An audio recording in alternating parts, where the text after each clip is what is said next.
Hey everyone, it's Chris Carter here on the Locked On Steelers podcast. It's Friday, and that means it's time to wrap up the Senior Bowl practices, and we've got Alan Saunders here to do it from SteelersNow.com. We'll talk about who his biggest winners, players that he has the biggest question marks on, what he sees and how the Steelers handled the Senior Bowl and what that tells them about their NFL draft plans, and are the Steelers a long shot to get Tee Higgins? All that here on the Locked On Steelers podcast. Let's get into it.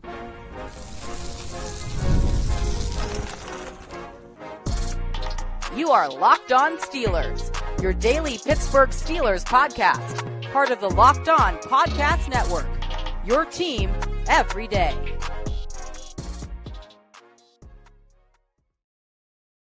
Hello, welcome to the Locked On Steelers podcast. I'm your host, Chris Carter, bringing you your daily dose of all things on the Pittsburgh Steelers. As always, you can find the show in your favorite podcasting apps and on YouTube. Like this video if you enjoy it. Subscribe to this YouTube channel to get all of your daily Monday through Friday episodes, as well as our bonus content. We thank you for making us your first listen every day because we're your team every day. And today's episode is brought to you by Game Time. Download the Game Time app, create an account, and use code LOCKEDONNFL for $20 off your first purchase. As said before, we're joined by the man himself, Alan Saunders. He's back on the show from SteelersNow.com. Alan, you've been there in Mobile, Alabama, not freezing your butt off down there. So wearing shorts right now. Just I'm jealous. I'm in sweats in my own house. But in all seriousness, so we've been talking with Nick Farabaugh the past 2 days about players that have stood out. We've talked about D-linemen. We talked about wide receivers, a little bit about corner, not a whole lot about corner. But now that you've seen enough of the practices, and the practices are the big things. The game is the game. It's not the biggest thing that everyone pays attention to. But now that you've been able to evaluate, kind of gather your thoughts, who are your biggest winners as far as players that stood out to you the most, who the Steelers should be taking a look at from this Senior Bowl? There's a lot of them. And I think that's a good thing for the Steelers. I probably have like 8 or 9 guys that like at a position where the Steelers have a need that were here that I thought really played well, really stood out.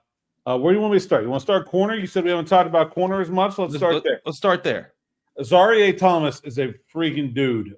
Florida State corner, man corner, great ball skills, ball tracking, is probably going to have some of the handsiness that you usually see with guys like that making the transition to the NFL. But, man, I thought he was really good early in the week. And, look, Chris, you've seen the Senior Bowl practice thing. Like, these wide receivers are running routes that do not exist. Like, triple, quadruple moves and stuff like that. And I felt like the corners don't win very much. It's not designed for the corners to win. When you got corners that are not only but winning, but like routinely dominating, I don't think he allowed a completion today. I mean, I'm sure he did. Wow. While I was watching him, like that's the kind of play to me. Like that guy's a first round pick, and I'm not sure that he wasn't already, but solidified that for me this week. Walter Nolen on the defensive line is the other guy that I would say in terms of like positions where the Steelers have a need that there could potentially be a first round pick here in Mobile. That's the other guy. Defensive tackle from Ole Miss. Great motor. Got banged up and came back to practice, which that's the every time somebody walks off the field here, it's a thing. So let me explain. Maybe people don't know. Like the idea of the Senior Bowl is for these players to get evaluated, but also the Senior Bowl is trying to get people to come to the game and watch it on TV on Saturday. So they very much want the players that come to play in the game, right?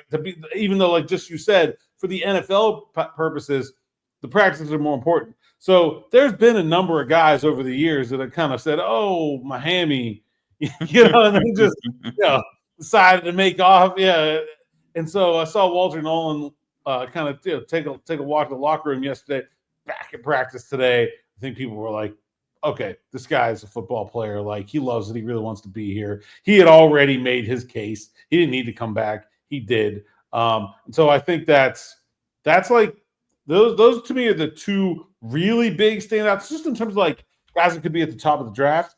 But like the defensive line, I could probably go like 5 or 6 deep on the defensive line, just guys that I think stood out. At wide receiver, I think Jayden Higgins from Iowa State, like especially when you look at what the Steelers kind of need at that wide receiver position, what they don't have.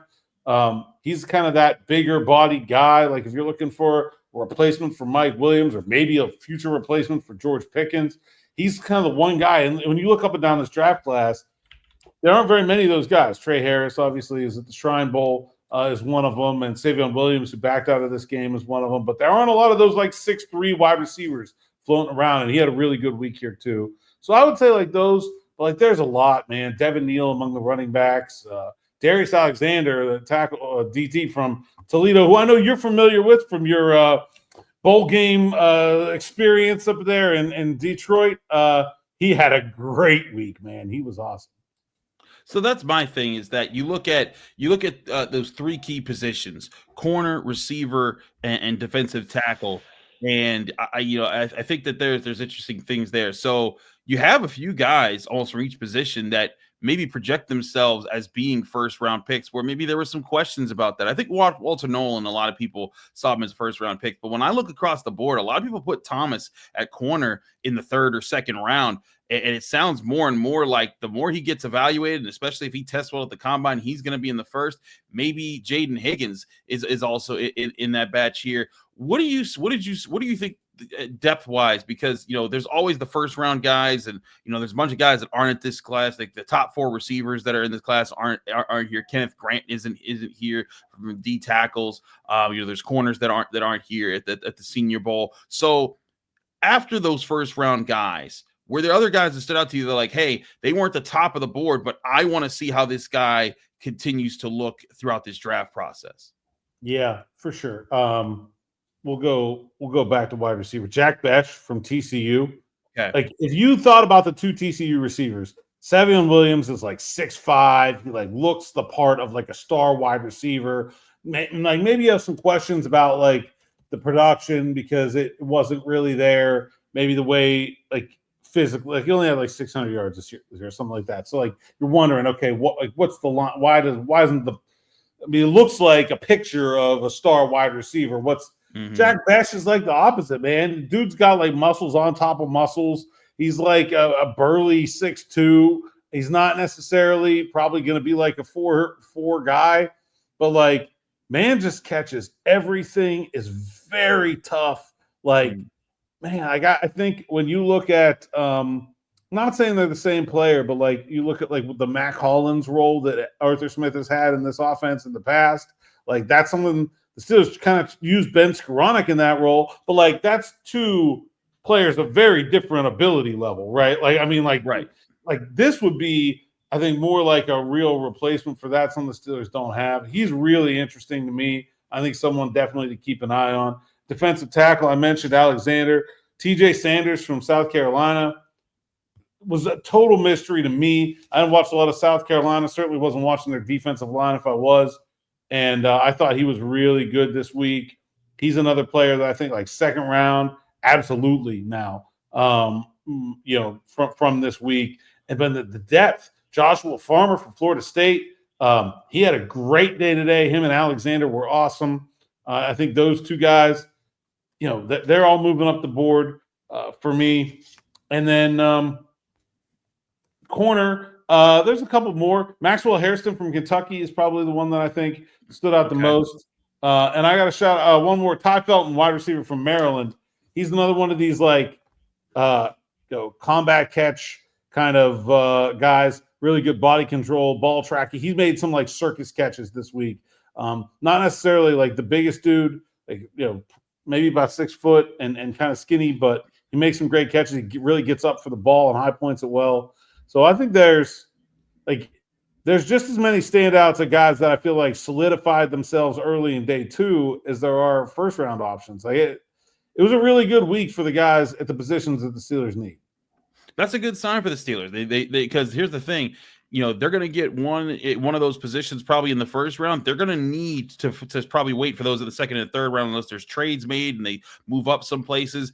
They're going to have to find some depth players there, and the Senior Bowl is often a really good place to get a first look at some of those guys and see who's going to stand out to you, who might not get picked right away because of just how strong the NFL draft classes are from year to year. So we're going to take a quick break. When we come back, I want to ask Alan about players that he has a buyer beware sense on, just players that he saw that people are going to be talking about, but maybe he thinks that they should hold back on based off of what he saw in the Senior Bowl. We'll talk about that, how the Steelers continue to look at the Senior Bowl, and other questions here on the Locked On Steelers podcast. I'm your host, Chris Carter. Stick with us. We'll be right back. But first, I want to remind you, this show is brought to you by Game Time. I love going to live events, and whether it's a big game or a big concert, it's always time to get tickets to the big show through Game Time. Game Time has made it even easier to get tickets for your favorite events with their new feature, Game Time Picks. And what this does is that it filters out the bad tickets and the fluff so that you only see incredible deals on great seats and you don't have to waste time searching through thousands of other tickets. Whether you're looking for the big bands that are coming to town or the next big game, you can get all those tickets at Game Time, the best place to find tickets. And Game Time, being the fast and easy way to buy tickets for all those events, has a best price guarantee that can't be beat. If you find tickets in the same section row for less somewhere else, Game Time will credit you 110% of the difference of those prices. Snag the tickets without the stress with Game Time. Download the Game Time app, create an account, and use code LOCKEDONNFL for $20 off your first purchase. Or go to their website, gametime.co. Terms and conditions apply. Create an account, redeem code LOCKEDONNFL for $20 off. Download Game Time today. What time is it? It's game time.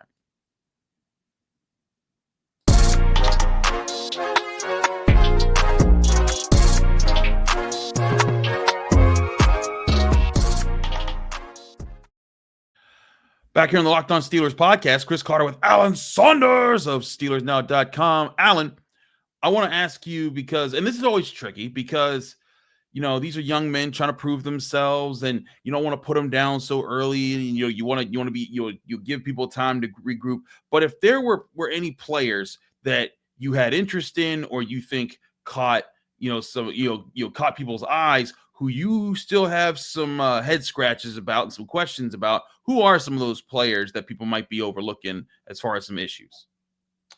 Yeah, I mean, I don't know how many people are overlooking it, but I think Jalen Milroe had a chance to come in here and make himself one of those first-round guys, and I don't really feel like he did that. I feel he struggled to throw the ball accurately. The pocket presence didn't look great. Just timing, it was like he's got arm strength, and we didn't even see him run. So, this isn't a place where he was going to look good necessarily. Like Joe Milton here last year looked like the worst quarterback I've ever seen. And then he gets out in the NFL. I'm like, I don't want to say he was setting the world on fire, but he kind of looked okay anyway. That kind of player is probably not, going to look great in the situation no matter what. But I feel like he had an opportunity to cement himself as like a first-round pick, and he probably did not do enough to do that this week. A couple other guys I'll put in that category. Deion Walker from Kentucky was one of the defensive tackles. He's enormous. Was one of the guys I was really looking forward to seeing down here. And he moves really well for his size. Like, the first impression was pretty good. Like, you think of a guy, same size, height, and weight measured as Dan McCullers back when he came out. So, huge is the only way to describe him. But he moves good. And you think, okay, I could get down with this. But I don't know. The more I watched him, the more I felt like the compete level and the motor wasn't really there. His pad level's really high, which I know was a problem for Dan. It took him a long time to really get figured out. And so I don't want to say I wouldn't draft him, but that's a guy that I feel like could have elevated in my eyes and maybe didn't. And the last one of those I'll say is Ollie Gordon, running back from Oklahoma State. There's a bunch of those running backs that I think are on that second round, third round day. You got Caleb Johnson from Iowa. You got Amarian Hampton from North Carolina. You got the two Ohio State backs. I had seen a lot of people having Gordon right there with that group. And I don't want to say that he's not capable of being a good running back, but for me, for the Steelers' perspective, that's just like a poor man's Najee Harris in a lot of ways. Like vertical runner, not a lot of side-to-side movement, and I just don't think he's a very good fit for their scheme. I think they would be a lot better served with a guy like Bashul Tootin or I'm losing his name now. Oh, Devin Neal from Kansas, who I think had a great week. Even if those guys are seen as lesser prospects, if you go look at the big board, things like that, I think they had better weeks, and I think they're better fits for the Steelers as well. So those would be the three guys I'd kind of put out there as people I think that maybe could have done more for their draft stock than they did this week. So I want to double back here to Deon Walker because I loved some of the things I've saw with him. I love his size. You saw Mike Tomlin chatting with him. You saw some plays where he blew guys off the ball, but you do see the high pad level. I mean, literally just standing straight up and pushing people back. And when you're that big, sometimes you don't have to hone yourself as much in college to succeed because you could just mow people over with your sheer size and athleticism. And I think that's what some players become too used to and then don't get coached out of. And we've heard Mike Tomlin talk about, being able to coach guys that have those types of issues where it's like, hey, if you just tweak this one thing, they could become really nasty. And so I guess my question to you is, when you see a player like that, what is the tell for you when it's like, no, you know what, this one's different. I want to see a guy. I want to give this guy a chance here because I think this is fixable versus saying like, you know what, I don't know if that guy's going to be able to figure it out. I think it's personality. I think that's what you got to try to judge. You got to see how much does he want to be better. I think Jalen Milroe, despite the fact that he threw the ball about as badly as you could have imagined him throwing the ball, like I think he probably did just as much good to his reputation, by the way, first of all, just by being here. And then second of all, because he probably didn't need to be. But the way he handled himself, the way he interviewed was off the charts. Super humble, funny, like just exactly what you want out of a quarterback. And I think, when you look at guys that like, why isn't it happening? And then like a guy like Ollie Gordon, like what I mentioned, like it's probably not going to happen. Like, I'm talking about the way a guy runs. You're not going to change that. For Walker, I don't know. I think the Steelers really value high motor and defensive linemen. And I didn't really see that from him. And I think to me, that's more of like a big picture concern where like, I don't want to say I wouldn't draft him, but I think I would have real concerns if I was the Steelers about how's the improvement going to come? If he's not super high energy, like does that transfer? Does that mean that he's not working hard off the field as well? Those kind of concerns sort of start to creep in. And I didn't think he had he had a bad week. There's lots of highlights of him out there just wrecking dudes. But I definitely developed some concerns over this week for sure. So all that being said, we know that Mike Tomlin spent a lot of time with D linemen. We talked about how Arthur Smith looked at wide receivers. Was that the primary focus of the Steelers, or did you see them float around to other positions that caught your eye about how they observed them? I mean, those were the big two, and Andy Weidel was here today, and those were the two that I saw him spending the most time watching as well, in addition to what we saw with Mike T and Omar and the coordinators earlier in the week. I did see Arthur Smith watching some offensive line and some tight ends, which I think is interesting because I think guard and tight end are both kind of like sleeper needs for the Steelers, where if you get into the day three, like don't be surprised if they go that direction, even though it's not at the top of anybody's need board, because they feel like best player available is there. And like they do have those needs. Isaac's entering the last year of his contract. He's getting up there in age, probably not a long-term solution at this point. Michael Pruitt's a free agent, and I didn't think was good enough that they should want to bring him back. So like another tight end. So the fact that Arthur Smith was spending some time looking at those positions, I think for me kind of reinforced that that's areas they might be interested in looking at later in this draft as well. That's what I'm getting intrigued to see is how do they balance their needs here with where do they target those guys and the just how things are going to play out, because you in the draft you always got to prepare for the unexpected or for what happens if your main target goes. Do you have a pivot plan? And I think the Steelers in recent years have been able to get their guy that they were set. Like they were really set on Troy Fautano last year. They went and got their guy. They were really set on Broderick Jones. They traded up and got their guy that year.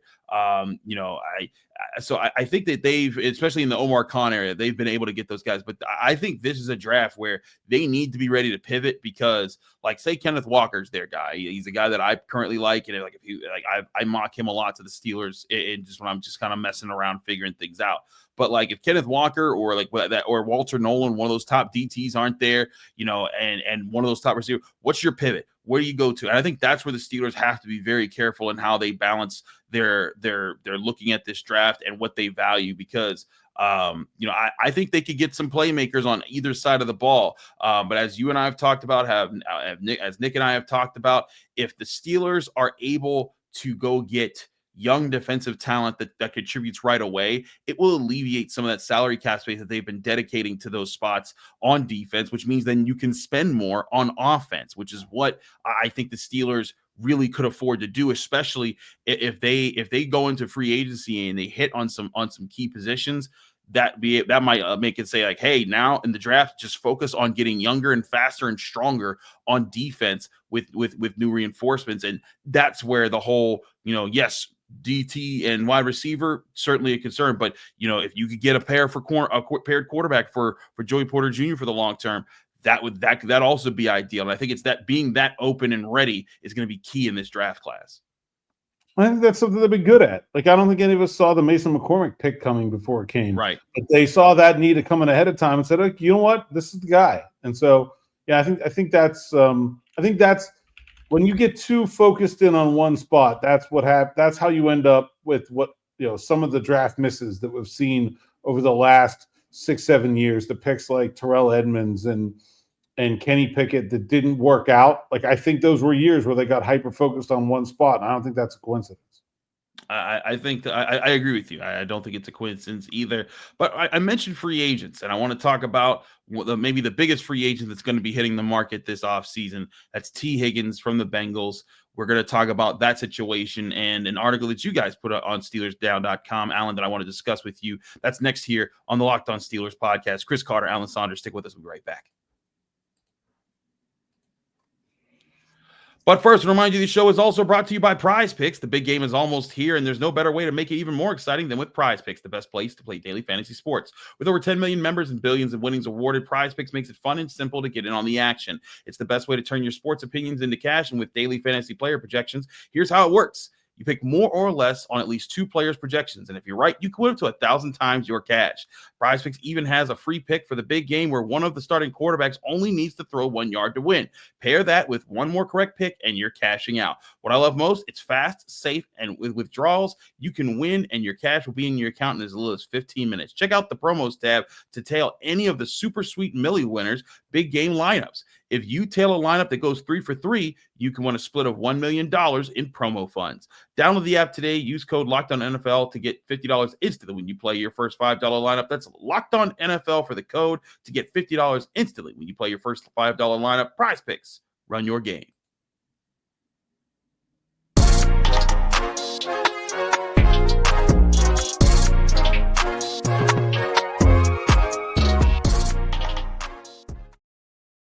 Back here in the Locked On Steelers podcast, I'm your host, Chris Carter, here with Alan Saunders of SteelersNow.com.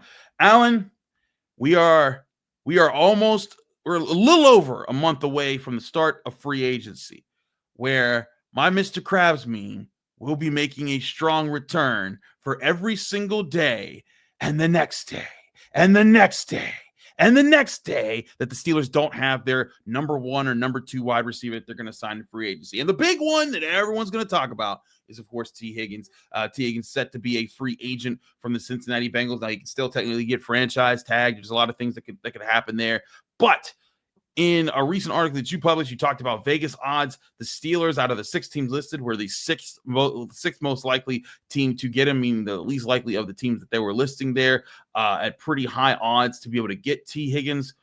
I know that the Steelers typically, over the years, have not been major spenders in free agency. It's just not what they do, and partially because most years they got a full roster of really good players, and in free agency, they're kind of just looking for pieces here and there. But this year looks like it is one that I wonder if it could be different. Granted, they still have to sign quarterbacks, but they got $40.4 million in cap space right now.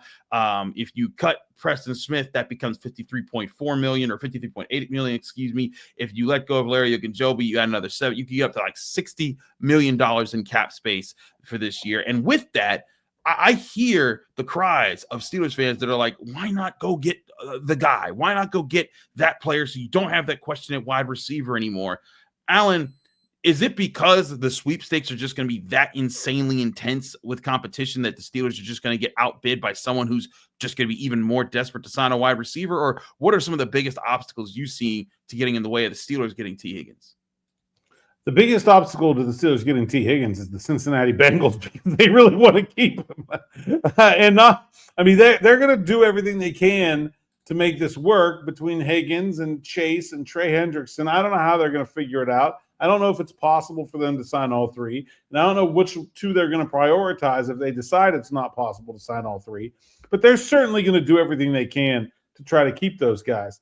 And then if they decide they can't, I think they're going to do and if Tee Higgins is the guy they decide they can't keep, I think they're going to do everything they can to make sure he doesn't end up in the AFC North. Because not only would the Steelers probably really like to have Tee Higgins, I can see him looking pretty good in Baltimore purple and pretty good in orange and brown in Cleveland too. Nobody else in the division has a player like that, and they would all like him. So I think the Bengals, if they decide they are going to move on from Tee Higgins, are probably going to go down the like franchise tag and trade route just to keep him away from the division. So if it does get to the point where he hits free agency, I'm putting the Steelers near the front of the line because I know how much Mike Tomlin has made of him. Like he wants him. Like it's like Patrick Queen all over again. And I trust him to get his guy in that circumstance. Like we talk a lot about how well liked Mike Tomlin is around the league, how people want to be a part of it. And like a lot of times that doesn't matter. That's the thing that people say that doesn't actually affect the Pittsburgh Steelers. But when it comes to recruiting free agents, it really does matter. Like that is a benefit for them. And I absolutely think if Tee Higgins actually gets the free agency, the Steelers will have a real shot. But I'm a little skeptical that it's going to get that far. And I hear you on that because even beyond the Bengals keeping him, and I think the Bengals, they have some serious money concerns right now. Like you said, Jamar Chase right now on his 5th-year extension, he's got to get paid super duper money. Like he just won the Triple Crown. Like if anyone cashed in on their Money in the Bank contract year, it was Jamar Chase. He had the best year wide receivers had in some time, and he's probably going to be commanding upwards of like $40 million. So something ridiculous with how much money. But when you pay one receiver like that, it becomes harder to pay another receiver like that, especially if you want to have a balanced team. If this team lets go of Trey Hendrickson, a guy who's up for Defensive Player of the Year, I believe, when their defense is so bad, I feel like that would be a big mistake. They still have to pay to fix offensive line. They still have several holes on that roster that didn't make the playoffs. They were worse than the Steelers this year.